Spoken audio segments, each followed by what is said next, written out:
Olá, então, muito boa tarde. Eu sou a Sampas. Olá, boa tarde. Eu sou o Ricardo Teixeira. Eu sou o Ivo Silva. E eu sou a Cátia Tomé.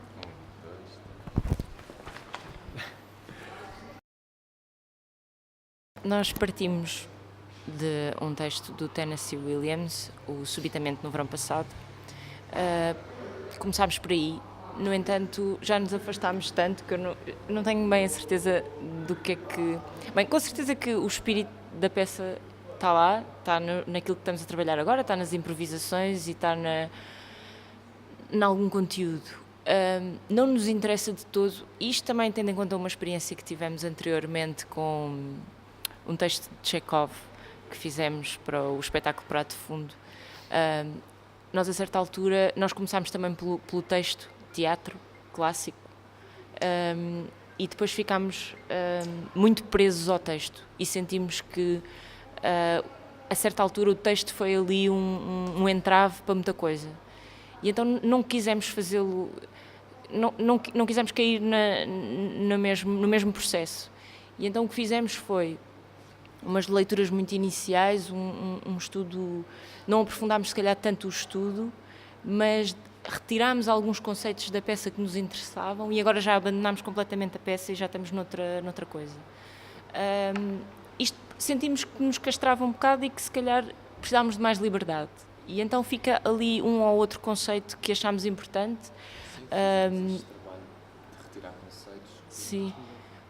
E como, por exemplo, a ideia de... O que nos interessou muito, a ideia de manipulação de uma realidade ou de uma verdade que não se sabe exatamente qual é. Sabe-se que aconteceu uma coisa, mas não há provas factuais de que essa coisa aconteceu. E temos dois discursos, não diria antagónicos, mas são dois discursos muito distintos sobre esse acontecimento, esses factos, essa realidade. E foi isso que nos interessou mais na peça e é sobre isso que estamos a trabalhar agora, tendo em conta também a atualidade e aquilo que se vive, achámos que fazia todo sentido. Estamos a trabalhar sobre... Sim, estamos a trabalhar também muito sobre o conceito de memória.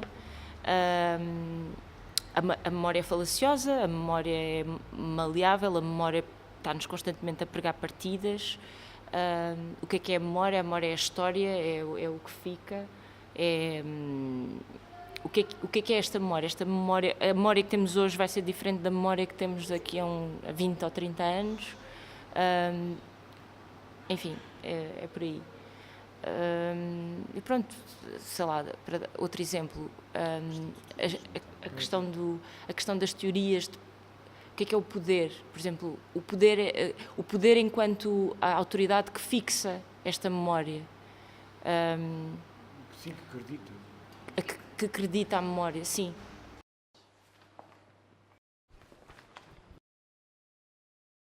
Sugar, curiosamente, parte da peça. A peça fala sobre um processo, portanto, há uma família que tem lá uma quesília e então estão a tentar perceber se realmente submetem ou não uma sobrinha ou filha a um processo de lobotomia. Que é um processo que já não se faz, que consistia em apagamento da memória. Não sei se está a ficar.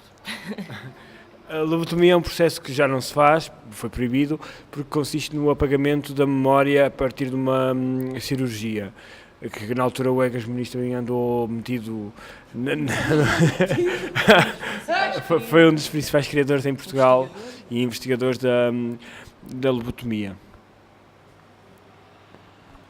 E pronto, isso consistia então no apagamento das memórias, ou eu não sei exatamente o processo, é que eles enfiavam numa agulha qualquer que te cortava uns segmentos aqui no cérebro que serão responsáveis pelas sinapses que nos fazem aceder às nossas memórias. Não posso precisar esse processo científico, mas basicamente os resultados visíveis desse processo seria uma apatia profunda do paciente, um estado de depressão, ou a pessoa parecia que ficava sem alma, sem vida, vegetal. e realmente na peça há esse confronto, não é? Com esse processo, porque não se quer então, porque se quer apagar a tal memória desta rapariga. E o doutor incumbido desse procedimento tem um nome polaco que traduzido para inglês seria Sugar. Doutor Açúcar. Eu sabia dizer o nome em polaco. Kukorowicz ou algo do género. E nós gostámos muito do nome dele, achámos que fazia todo o sentido, relacionámo-lo com umas festas do açúcar, relacionámo-lo com um processo que também é científico, também feito em laboratório, que é feito em ratos de laboratório, que seria o que eles fazem é aumentar os níveis de açúcar no sangue destes ratos até que eles libertem uma hormona que é a dopamina e até ficarem então exaltados com esse processo. Basicamente o que eles queriam também perceber era o efeito do açúcar em excesso no ser humano, e então usam os ratos para fazerem essa pesquisa. E o nome que dão a essa operação, não é, científica, são as festas de açúcar. E então nós também relacionámo-lo também com a atualidade, com o excesso de açúcar que é consumido hoje em dia, nos produtos... É um espetáculo, como se fôssemos também os próprios fatos. Sim, com o facto de nós... político, não é? Sim. Sim, Relacionámo-lo, na verdade, com imensas coisas e está super ramificado no processo. Mas parte também dessa teoria do fast food, do excesso de açúcar, da comida, de tudo o que se consome, que depois, obviamente, parte para outros campos, mas tudo aquilo que consumimos em excesso e basicamente era isso.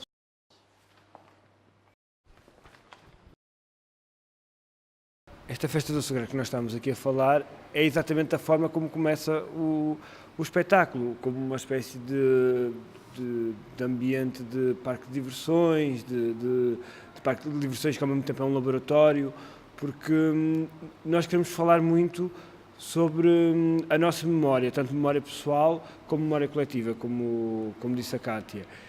E porque isto é uma continuidade do nosso... Não é uma continuidade, mas... Os pressupostos, o processo contínuo e o pressuposto pelo qual o Sugar se mexe foram os pressupostos pelo qual o Prato de Fundo se mexeu. E enquanto no Prato de Fundo nós íamos ao passado, nós percebíamos que não conseguíamos viver sem o passado e queríamos mandá-lo embora. Aqui no Sugar nós vamos recontar o nosso passado, tanto pessoal como social, como histórico.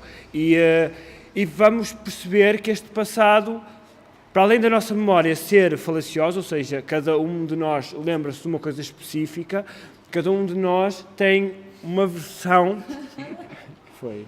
Falar bem. Cada um de nós tem uma versão da sua própria história. E vou voltar a dizer, tanto pessoal, tanto social, tanto histórica. E isto para quê? Para dizer que jogamos muito com isso... na abertura do espetáculo, nessa festa do açúcar, do Dr. Sugar, que é visto aqui nesta peça como um deus. Porquê? Porque ele chega à casa da Catherine, que é... A Catarina. A Catherine, que vem contar a morte do primo Sebastian, porque ele morreu porque foi...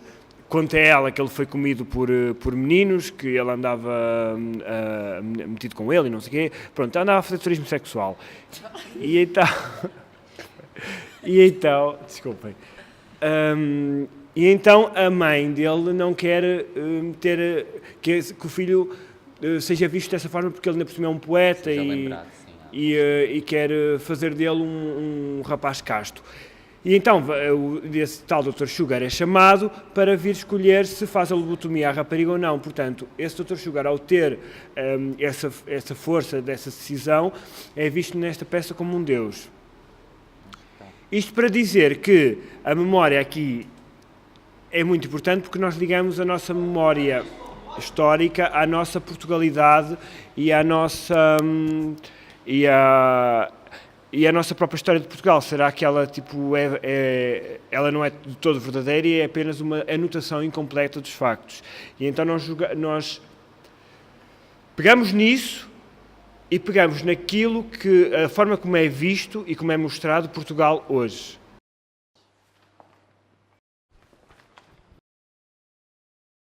Todos nós estudamos teatro em sítios diferentes e acabamos todos na mesma escola, em anos diferentes e também em áreas diferentes. Falta aqui o João Leitão, que é o videasta do Silly Season, que é o único criador que não é intérprete.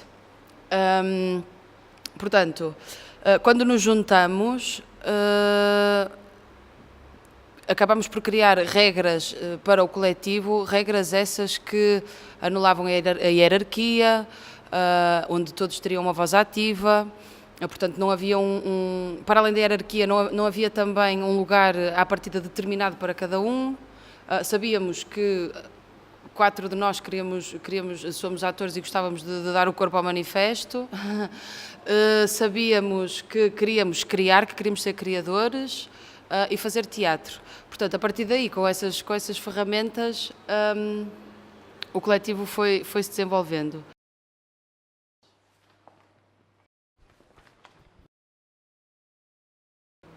Nós em Lisboa, antes de virmos para aqui, fizemos essencialmente trabalho de mesa acerca do espetáculo. Tivemos a levantar questões, a levantar os tais conceitos que a Sampa estava a dizer que nos interessavam trabalhar. E depois fizemos uma lista de coisas que queríamos testar na prática quando viéssemos para aqui. Porquê? E é aqui que a residência é importante.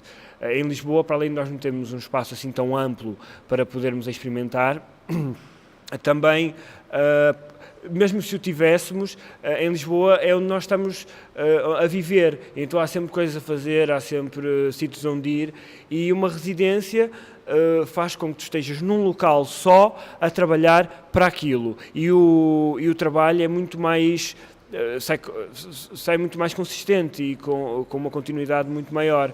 Sim, essencialmente estamos a falar de tempo.